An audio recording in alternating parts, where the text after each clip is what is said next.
किसी गांव में एक किसान रहता था जिसका नाम अहमद था।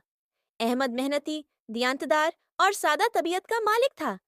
वो अपने खेतों में काम करता, लेकिन अहमद की जिंदगी में एक कमी थी। वो बहुत तन्हा था। एक दिन अहमद के गांव में एक मुसाफिर आई। उसका नाम जैनब था, जो हुसैन और तालीम याफ्ता थी। जैनब किसी काम से वहां आई थी और कुछ दिनों के लिए गांव में क़ियाम करने का इरादा रखती थी। अहमद ने जैनब को पहली बार गांव के कन्वे पर देखा, जहां वो पानी भरने आई थी। जैनब के चेहरे की मासूमियत और उसकी मुस्कुराहट ने अहमद को अपनी तरफ खींच लिया। चंद दिन बाद जैनब और अहमद की मुलाकात गांव के मेले में हुई। दोनों ने एक दूसरे से बात की और जल्द ही वो अच्छे दोस्त बन गए। जैनब को अहमद की सादगी और खुलूस पसंद आया, जबकि अहमद जैनब की जहानत और हौसले से मुतासिर हुआ। जैसे जैसे दिन गुजरते गए, उनकी मुलाकातें बढ़ती गईं। जैनब और अहमद के दरमियान एक खास ताल्लुक पैदा होने लगा। वो घंटों गांव के दरिया के किनारे बैठकर बातें करते। अहमद दिल ही दिल में जैनब को पसंद करने लगा था, लेकिन वो अपनी जज्बात का इजहार करने से डरता था। उसे लगता था कि जैनब, जो शहर की पढ़ी लिखी लड़की थी, कभी एक आम किसान से शादी नहीं करेगी। एक दिन जैनब ने अहमद से कहा। अहमद, तुम बहुत अच्छे हो, लेकिन तुम्हारे ख्वाब क्या हैं? तुम जिंदगी से क्या चाहते हो? अहमद ने जवाब दिया।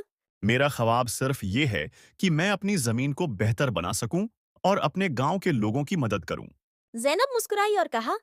तुम्हारी सोच बहुत खूबसूरत है, लेकिन कभी खुद के बारे में भी सोचो। चंद हफ्ते बाद जैनब को गांव छोड़कर वापस शहर जाना पड़ा। जाने से पहले उसने अहमद से कहा। अगर तुम वाकई मेरे बारे में संजीदा हो, तो एक वादा करो। मैं तुम्हारा इम्तिहान लेना चाहती हूँ। अहमद ने हैरानी से पूछा। कैसा इम्तिहान? जैनब ने कहा।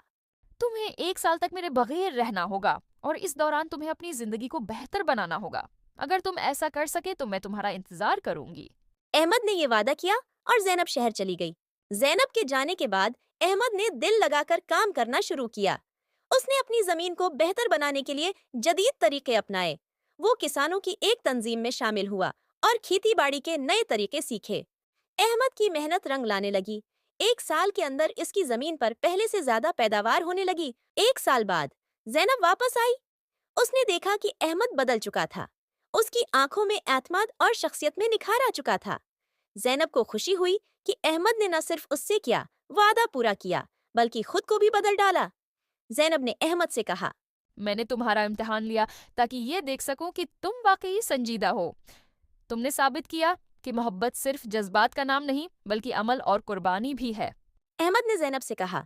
तुम्हारे एतमाद ने मुझे बेहतर इंसान बनाया। मैं हमेशा तुम्हारा शुक्रगुजार रहूंगा।